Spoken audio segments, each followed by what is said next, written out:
Hello दोस्तों, कैसे हो? उम्मीद करता हूँ आप सब बढ़िया होंगे। आज का जो मैं टॉपिक लेकर आया हूँ, हिस्ट्री ऑफ अयोध्या राम मंदिर एंड बाबरी मस्जिद। ये सिर्फ एंटरटेनमेंट पर्पस के लिए ही नहीं, बल्कि काफ़ी इन्फॉर्मेटिव भी है। और मेरा इस वीडियो को बनाने का मेन मकसद किसी की भावनाओं को ठेस पहुंचाना नहीं है। सो आप सबसे भी रिक्वेस्ट है, किसी भी तरह का कम्युनिटी हेट इस वीडियो में फैलाने की कोशिश ना करें और एज अ इंडियन इस वीडियो को एक इन्फॉर्मेटिव पर्पस से ही देखें। तो स्वागत है आप सबका आपके फेवरेट यूट्यूब चैनल मिस्टीरियस दुनिया 2.0 में। लेकिन इससे पहले अगर आप हमारे चैनल पे नए हो तो देर किस बात की, चैनल को सब्सक्राइब कर लेना एंड साथ दिए हुए बेल आइकन को भी प्रेस करना मत भूलना। तो चलिए शुरू करते हैं अपना आज का ऐतिहासिक सफ़र। शुरुआत होती है 1528 में। ये वो समय था जब बाबरी मस्जिद बनाई गई थी और बाबरी मस्जिद के कंस्ट्रक्शन की जिम्मेदारी मीर बग्गी ने अपने हाथों में ली।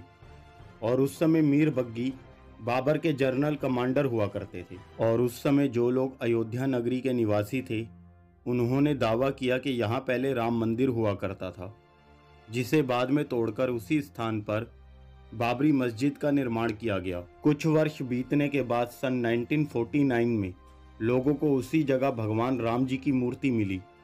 फिर से दोबारा उसी बात पर दावे शुरू हो गए कि अगर बाबरी मस्जिद ही सबसे पहले बनाई गई थी तो रामलला की मूर्ति यहाँ कैसे मिल सकती है। अब समय आता है सन 1853 का, और उस समय हमारे महान देश भारत में ब्रिटिश गवर्नमेंट का रूल हुआ करता था।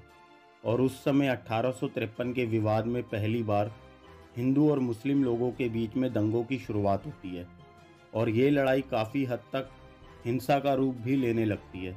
फिर बाद में ब्रिटिश गवर्नमेंट इस लड़ाई को रोकने के लिए सन 1859 में कुछ जगह मुस्लिम भाइयों को तो कुछ जगह हिंदू भाइयों को दे देती है, ताकि भविष्य में धर्म के नाम पर दोबारा दंगे ना हों। कुछ वर्षों तक तो सब कुछ सही चल रहा था। ब्रिटिश गवर्नमेंट के आदेश के अनुसार मुस्लिमों को जो जगह मिली थी वह उसके अंदर नमाज अदा करने लगे, और बाहर के पोर्शन में हिंदू अपनी पूजा पाठ करने लगे। लेकिन जैसा मैं आपको इस वीडियो की स्टार्टिंग में बता चुका हूँ, 23 दिसंबर 1949 एक ऐसा समय भी आया था जब लोगों को श्री रामचंद्र जी की मूर्ति उसी स्थान पर मिली जहाँ बाबरी मस्जिद का सेंटर पॉइंट था, जिस वजह से लोग क्लेम करने लगे और काफ़ी वाद विवाद भी शुरू हो गए। और धीरे धीरे लड़ाई झगड़ों की भी शुरुआत होने लगी, जिस वजह से सरकार ने इस जगह को पूरी तरह से बैन कर दिया, ताकि भविष्य में दोबारा हिंदू और मुस्लिमों के बीच में लड़ाई झगड़े ना हों। फिलहाल दोस्तों, अभी तक जो मैंने आपको इस वीडियो के माध्यम से राम मंदिर और बाबरी मस्जिद का जरा सा इतिहास बताया है, और अगर आप पूरा इतिहास जानना चाहते हो तो बने रहना इस वीडियो के अंत तक। अब फाइनली जब इस जगह पर पूरी तरह से रोक लगा दिया गया था कि ना तो यहाँ हिंदू पूजा पाठ करेंगे और ना ही मुस्लिम अपनी नमाज अदा करेंगे, फिर कुछ समय बीतने के बाद 1950 से लेकर 1961 तक अलग अलग दलों ने कोर्ट में केस डालना शुरू कर दिए, ताकि इस बैन को पूरी तरह से हटा दिया जाए। और बाद में सन 1986 में विश्व हिंदू परिसर ग्रुप दोबारा कोर्ट में केस करते हैं कि हिंदुओं को पूजा पाठ करने के लिए इस बैन को हटा दिया जाना चाहिए। और बाद में बहुत आर्गुमेंट होने के बाद फैजाबाद कोर्ट अलाउ कर देता है कि ठीक है, जितना एरिया हिंदुओं को पूजा पाठ करने के लिए मिला था, हिंदू वहाँ पर अपनी पूजा पाठ शुरू कर सकते हैं। फिर बाद में मुस्लिम भी यही कहने लगे, जब हिंदुओं को पूजा पाठ करने के लिए ये जगह मिल सकती है तो हमें क्यों नहीं। फिर उन्होंने भी ठीक विश्व हिंदू परिसर ग्रुप की तरह बाबरी मस्जिद कमेटी बनाकर कोर्ट में केस डालना शुरू कर दिया। जैसे तैसे करके सिचुएशन कंट्रोल में की गई। लेकिन फिर एक समय आया 6 दिसंबर 1992। ये वो दौर आया जहां हिंदुओं और मुस्लिम्स के बीच भयंकर दंगे शुरू हो गए, क्योंकि कुछ कर सेवकों ने 6 दिसंबर 1992 में बाबरी मस्जिद को पूरी तरह से डिस्ट्रॉय कर दिया था, जिस वजह से ये दंगे सिर्फ यूपी या अयोध्या तक ही नहीं बल्कि पूरे भारत में फैलने लगे, और जिस वजह से कई जगह पर कर्फ्यू भी लगाए गए। उस समय कांग्रेस सरकार ने फैसला किया कि इस जगह को 4 हिस्सों में बांट दिया जाए। कुछ हिस्सों में हिंदू पूजा पाठ करेंगे तो कुछ हिस्सा मुस्लिमों को नमाज अदा करने के लिए दे दिया जाएगा। बाकी बचे हुए हिस्सों में म्यूजियम और लाइब्रेरी बना दी जाए। लेकिन अब बात यहाँ तक बढ़ चुकी थी कि कोई भी इस फैसले को मानने के लिए तैयार नहीं था।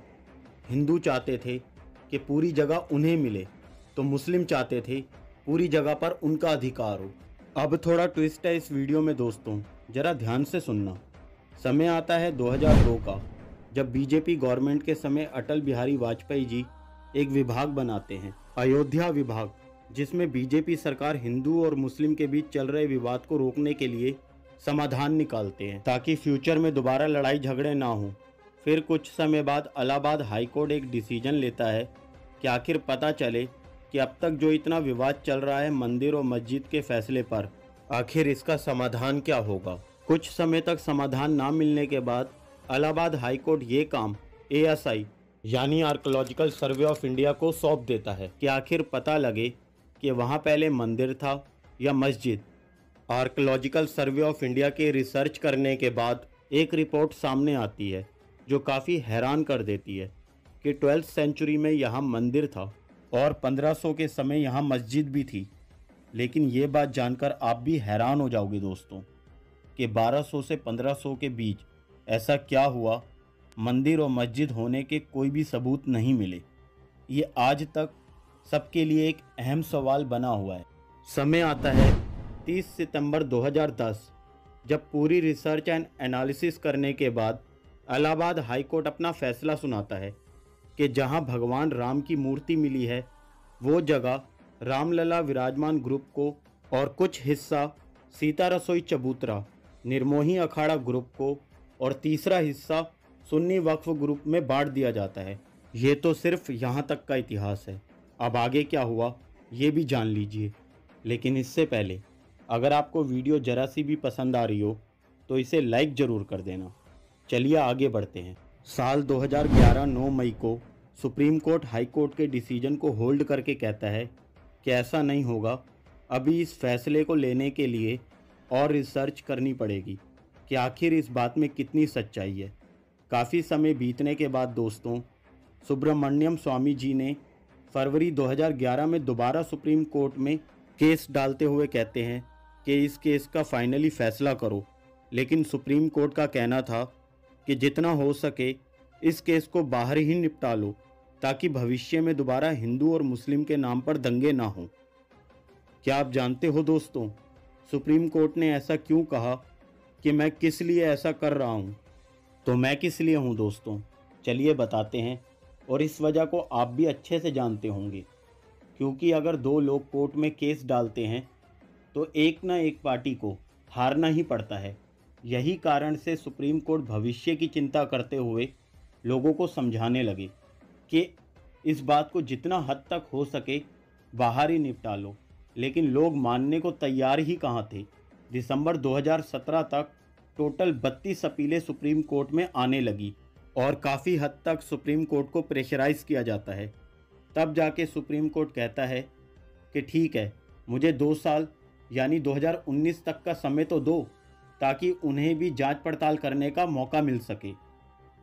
अब बात आती है देश के हित की।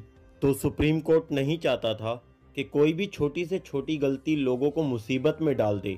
इसी कारण सुप्रीम कोर्ट इस फैसले पर डिसीजन लेने से पहले काफ़ी रिसर्च करने लगा और अपने बेस्ट जजेस की एक टीम बनाकर 1200 से लेकर अब तक में क्या हुआ था इस पर बारीकी से जांच करने लगा। और इन जजेस की एक बेंच तैयार की गई और पूरी 2 साल की रिसर्च करने के बाद फाइनली डिसीजन तैयार किया गया और बाद में तीनों दलों को बुलाया गया ताकि पता तो चले कि इन ग्रुप्स की क्या डिमांड है। बाद में सभी पक्षों की बात सुनने के बाद और जो रिसर्च जजेस ने की थी उसके आधार पर सुप्रीम कोर्ट अपना आखिरी फैसला सुनाता है। आखिरकार समय आता है 9 नवंबर 2019 का, जब सुप्रीम कोर्ट एविडेंस को देखते हुए अपना फाइनल डिसीजन सुनाता है कि 1520 में यहाँ मस्जिद हुआ करती थी, क्योंकि मस्जिद को डिमोलिश किया गया था और मस्जिद को डिमोलिश करने से पहले ये जगह हिंदुओं की भी थी, क्योंकि हिंदू यहाँ के आउटर एरिया में भी पूजा पाठ किया करते थे। तो दोनों पक्षों के राइट्स को देखते हुए 9 नवंबर 2019 को सुप्रीम कोर्ट 2.77 एकड़ की जगह रामलला विराजमान ग्रुप को जो राम जी की मेन मूर्ति को रिप्रेजेंट करते हैं उन्हें दे दी जाती है कि अब आप लोग यहाँ पर अपना मंदिर बना सकते हो, और 5 एकड़ की जगह सुन्नी वक्फ बोर्ड को भी दे दी जाती है। सुप्रीम कोर्ट ने बाद में ये भी क्लियर किया कि इलाहाबाद के फैसले को होल्ड पे डालने की वजह ये भी थी कि आप लोगों की डिमांड कुछ और थी, और इलाहाबाद कोर्ट ने अपनी मर्जी से इस जगह को 3 हिस्सों में बांट दिया था, और पूरी रिसर्च करने के बाद हमने अपना फैसला सुनाया है। ये था पूरा इतिहास 1528 से लेकर अब तक का। और देखा जाए तो दोस्तों, सुप्रीम कोर्ट ने सही डिसीजन लिया है, और हमें भी इस डिसीजन की वैल्यू समझनी चाहिए और एक दूसरे के धर्मों की भी रिस्पेक्ट करनी चाहिए। उम्मीद करता हूँ दोस्तों, इतिहास से रिलेटेड बहुत कुछ आपको इस वीडियो के माध्यम से सीखने को मिला होगा। तो इस वीडियो को भी ज़्यादा से ज़्यादा शेयर ज़रूर करना, और वीडियो पसंद आई हो तो वीडियो को लाइक करना मत भूलना। और अगर आप चाहते हो मैं अयोध्या राम मंदिर से रिलेटेड एक सेपरेट वीडियो जल्दी लेकर आऊँ, तो कमेंट में ज़रूर बताना। तो मिलते हैं फिर किसी नई वीडियो में एक नए टॉपिक के साथ। जय हिंद, जय श्री राम।